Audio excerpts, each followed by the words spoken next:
Ahoj, já jsem Dominik a potkali jsme se tady, protože jste nejspíše klikli na moji reklamu. Buď ještě nemáte webovky, nebo právě máte webovky, které vám úplně nepřináší výsledky tak, jak byste si představovali. Ale od toho jsem tady já, protože veškeré ty svoje webovky tvořím na základě dat. Neustále sleduju, jak se ty moje webovky od klientů chovají, ať už od konkurence. A tady tyhle ty data využívám k tvorbě každého projektu jako individuálně, aby jsem přinesl co nejlepší výsledek, protože ten váš výsledek mi není jedno. Pojí se s tím vlastně dvě věci, aby ten web byl co nejvíce prodejní, což znamená absolutně jednoduchá cesta právě k tomu nákupu, nějaké té konverzi. A druhá věc, možná to už někteří budete znát, je to služba SEO. Nebudu vám to vysvětlovat úplně do hloubky, to byste mi tady asi nejspíše usli, ale v jednoduchosti jedná se o to, aby vás ti klienti našli na prvních stránkách Google nebo jakéhokoliv jiného vyhledávače. Mám takto klienta, je to instalatér u Prahy, vlastně z jedné vesnice, kde tam byl jako úspěšný, ale chtěl expandovat právě do Prahy a nějak se mu to nedařilo. A následně nechal si u mě udělat web, tam byl velký nárůst právě konverzí a následně jsme započali tu SEO službu a už po nějakém měsíci a půl vlastně jsme sledovali, že měl 65% návštěvnost toho webu právě z Prahy a právě skrze SEO jsme mu získali pozici na první stránce Google na slovo instalatér. Vám to asi nic moc neříká, ale je to docela konkurenční slovo, má to průměrnou hledanost 4,5 tisíce měsíčně, takže tam, když jste vidět, tak ty poptávky už prostě chodí sami. No a jako další referenci, tak mám například Vagonek Ostrovice, což je bistro v srdci Beskyd, právě pod Lisou horou. Všichni si dokážeme představit, jak vnímáme bistro někde na horách. Prostě si představíme smažený sýr a neúplně kvalitní jídlo, což právě vůbec nebyl případ tady v tomhletom příkladě. Ale klientka vaří právě skvěle, byla školená kuchařem, který byl i v Masterchefu a chtěla to pomoct jako lépe odprezentovat.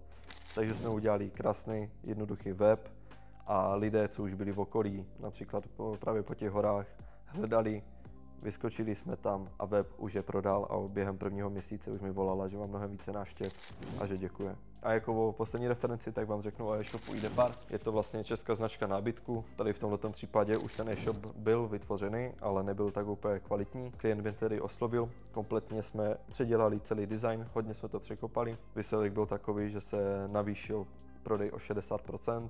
Takže klient byl více než spokojený. Zlepšila se taky proklikovost pokladně, více lidí si procházelo právě ty produkty, takže tato spolupráce byla jako úspěšná. Zároveň zde spolupracujeme právě na dlouhodobé bázi, což znamená, že dále sledujeme ty statistiky a hledáme ty úzké místa, kde například ti lidé jako můžou odejít a dále to jako ladíme. I takováhle je možnost.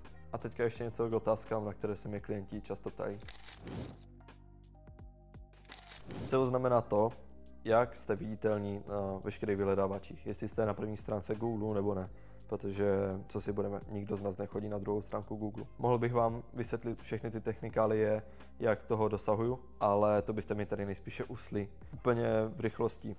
SEO je trošku na delší bázi, ale je to z toho důvodu, že ze začátku vám ten Google a jiné vyhledávače prostě nevěří. Nebere vás jako kredibilní zdroj, takže je potřeba neustále na té webovce pracovat, vypracovávat články, mít všechno technicky v pořádku a odpovídat reálným obsahem a přidanou hodnotou pro ty hledající. Tohleto, když dokážete, tak ten Google vás vlastně odměňuje právě těma vyššíma pozicema, kde už vás ti poptávající jako najdou. Dívejte, já beru jenom právě 3 klienty za měsíc, úplně z prostého důvodu, aby jsem se mohl jim věnovat a aby se mohl garantovat to, že ten web dodám do 3 týdnů. Většinou odezdávám webovky už o něco dříve, ale je tam právě ta rezerva, kdyby se cokoliv stalo. Tohle to platí, když mi dodáte materiály, fotky a vlastně je tam proaktivita IT z vaší strany, tak já nechci, aby jste si za něco zaplatili a teďka neměli 3 měsíce jako žádný výsledek. Beru to i jako zodpovědnost, že jste do mě investovali nějakou důvěru, já vám to chci vrátit a ať vám to co nejrychleji právě začne přinášet ty výsledky. Jasně, není to problém. Vlastně s jakýkoliv změnama se můžete obrátit i na mě. Dělám to tak, že mi vlastně napíšete, co potřebujete, já se na to podívám, napsal bych vám nějaký časový harmonogram, z toho bychom vypočítali právě hodinovku a už se rozhodnete, jestli si to chcete udělat sami, nebo to svěříte mi a vlastně to bude hnedka a s jistotou. Ale samozřejmě web si můžete upravovat i sami. Já k těm webovkám právě nabízím to, že s váma strávím hodinku, hodinku a půl, kde vás naučím takové ty základy a jak si vyměnit nadpisy, texty, fotky, jak to hlavně udělat správně a zároveň pokud já to vyhodnotím špatně a podcením tu časovou náročnost, je to můj náklad, je to má chyba a to vám jako účtovat rozhodně nebudu. Ano, v dnešní době je 70% návštěv skrze telefony, takže je to priorita. Veškeré webovky dělám 100% tak, aby vypadaly dobře, jak na tabletu, mobilu i počítači. To vůbec nevadí.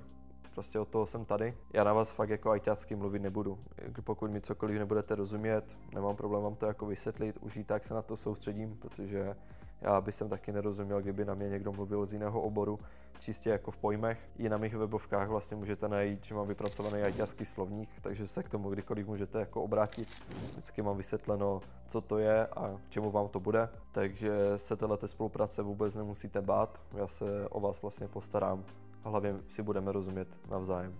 Tak, já už vás dále nebudu nudit. Pokud máte nějaké další dotazy, tak dole na této stránce je vlastně rezervační formulář, který je nezávazný a hlavně je zdarma. Bude vám to trvat 3 kliknutí a já se budu těšit, jak se spojíme a možná na naši případnou spolupráci. Tak zatím ahoj.